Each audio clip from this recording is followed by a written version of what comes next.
Beyond the Mic with Sean Dillon. We're joined beyond the mic with one of the executive producers for new STARZ 5-part docu-series Leavenworth, an official selection of the 2019 Tribeca TV Festival. It is David Check. David, welcome. Thank you so much for having me, Sean. Let's go beyond the mic. Leavenworth is centered on Clint Lawrence, who's serving a 19-year sentence for murder at the U.S. Penitentiary in Leavenworth. It's a military prison, so there's more to this story than meets the eye. Couldn't agree more. First off, I would like to say that there's certainly been a lot of projects, television projects that center around the criminal justice system, but not nearly as many that focus on the military justice system. And I think for a lot of people that are out there, what do they know about the military justice system? They know Jack Nicholson and Tom Cruise and a few good men, and you can't handle the truth. And that might be the extent of their knowledge in a lot of respects. So we felt that when we started to tackle this project that we were hoping to create a national conversation about the military justice system that has not been touched upon too much in the past. And the story is, very quickly, Clint Lawrence, the first lieutenant in the U.S. Army in 2012, he was stationed in Afghanistan. He had just taken over a platoon. He was in charge of the unit. He was in the Zahari district of Afghanistan and a very kinetic area for Taliban activity. He was in charge of his unit, and 3 days into his tenure, they were on patrol. 3 locals on motorcycles were approaching their patrol. Clint perceived it to be a threat, and he ordered his platoon members to engage, to shoot. Yes, eventually 2 of the locals were killed. There was a military investigation, a court-martial hearing that followed. 9 platoon members testified. They all testified against Clint. Clint was convicted, and he's currently serving a 19-year sentence at Leavenworth. He's already served 7 years. So that's where we are currently at with the story. He is eligible for parole come November, and obviously no one can predict what are going to be the results of that parole hearing. So that's where we stand. You brought up a few good men. People have seen JAG, but there's more to the military justice system than meets the eye. You guys are taking a look and examining that in a totally incredible way with this story. Well, 100%. And, first off, Paul Pawlowski, the director, who is not with us here today, but I can channel him for a moment and say that he first came upon the case through one of his contacts, and he began to document it. He began to shoot with Clint's family. He began to shoot at Leavenworth Prison with Clint, and he also gained access to the legal team. So that was the first step, and we always knew from inception that should this project get greenlit, that we were going to have to get multiple perspectives. And so once we did get greenlit, we set about pursuing the platoon members who had testified against Clint, and we interviewed a number of those in North Carolina, Tennessee, and Virginia. And then we also we had a crew in Afghanistan to interview the locals, the families of that, whose relatives were killed on that day. We really set about to tell this story in a diligent and in disciplined and balanced fashion, and with responsibility to, if you're producing a documentary in its purest form, it needs to showcase all perspectives, and that's what we set about doing. How has this project changed your thoughts on the balance of guilt and innocence? What I would say there is, the fog of war is a very complicated, nuanced concept. That when you send young people out to war, to battle, and they are faced with literally life and death decisions that, yes, and they need to make these decisions in split seconds. I mean, I can't imagine as a 23-year-old having to grapple with that.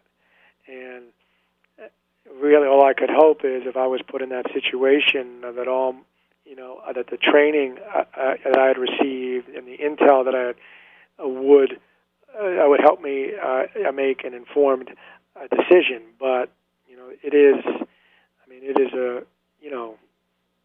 it's a very difficult situation that these young people are put into. And what's so tragic about this incident is there are casualties, yes, on all sides, both metaphorically and literally. And Clinton Leavenworth for 19 years, his family has to deal with that anguish on a daily basis. The platoon members that testified against him believe that they witnessed a murder. The Afghan locals lost family members. So my background is in sports, and where I'm used to dealing with very definitive outcomes, winning and losing. That is not the case here. It's a far more nuanced look, because again, the story is not over, and there's a lot of anguish on all sides. We're Beyond the Mic with David Check, one of the executive producers of the 5-part docu-series Leavenworth on STARZ. David, what was the main factor? What was the main reason that you had to be part of this project? Well, I think it was the uniqueness of the story. I mean, what I mentioned a little earlier about the military justice being a topic that has not really been tackled too much in the nonfiction space. So that certainly drew my interest. The second part of just how layered and fascinating the story was and how gut-wrenching it is. I mean, Clint being the only person in Leavenworth to be incarcerated for murder that did not fire a shot. That fact drew me in as well. And the challenge of gathering these myriad perspectives and bringing them all into a cohesive narrative, and the responsibility of telling this story in a disciplined and balanced fashion. So, I've been in sports, again, all my life. This was something that was incredibly different for me, except for the fact that as I've done in my past, and Paul has as well, we've told stories. This was just a different kind. So instead of contextualizing baseball or basketball statistics, we were contextualizing court transcripts. So, again, the unique aspect of it, and I think also the ability to create a national conversation on a topic that merits it. And if, as you might know, Steven Soderbergh, he's an executive producer on this as well, and when we first spoke to him about it, it was pretty clear that what drew him in was the layered and nuanced aspects of the story. Time's running out, so it's time for the Rocky Nate. First thing that comes to your mind, no pressure.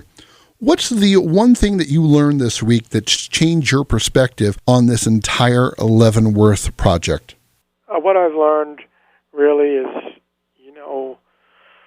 this story that we're tackling, or that we have tackled, is both timeless in nature, and the fact that in the long and illustrious history of our country, generations of individuals have served our country and sacrificed for our country.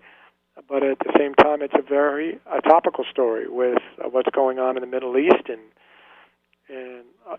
some pulling troops back, and the fact that Afghanistan continues to be the longest conflict that America's maybe ever been ensconced in. And it seems like that in tangential ways, what we have done tends to be on the headlines or in the papers on a daily basis.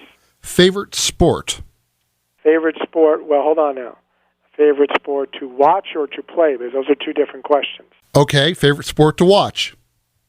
Favorite sport to watch at this point, I would say, would be basketball. Favorite sport to play would also be basketball, but I'm in my 50s right now, and that's not a sport that 50-plus people can play without risking some serious injury. But you ask me what's aspirational for me, so I would still say basketball.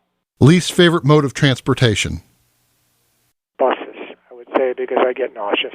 Favorite place to vacation? Love Santa Barbara, close to the water, very kind of hip area, great food. It's a place, if you're athletic, that you have a lot of you have a lot of options. Last family member you called on your phone? That would be my daughter, because it was her birthday yesterday. What's the next project you're looking to work on? Well, I'm currently working on a sneaker culture series, which, by the way, if I know you're calling me from Lubbock, and we're actually doing something with Cheryl Swoops right now, a Texas Tech grad who brought you guys a national championship. So trying to bring that full circle here.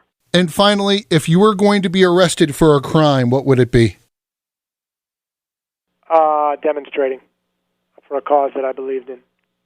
He last called his daughter for her birthday, reminds people the fog of war is a complicated and nuanced concept, and loves to watch basketball. He's one of the executive producers of the STARZ docu-series Leavenworth. David Check, thank you so much for joining us today. Thank you. And that, my friends, is Beyond the Mic.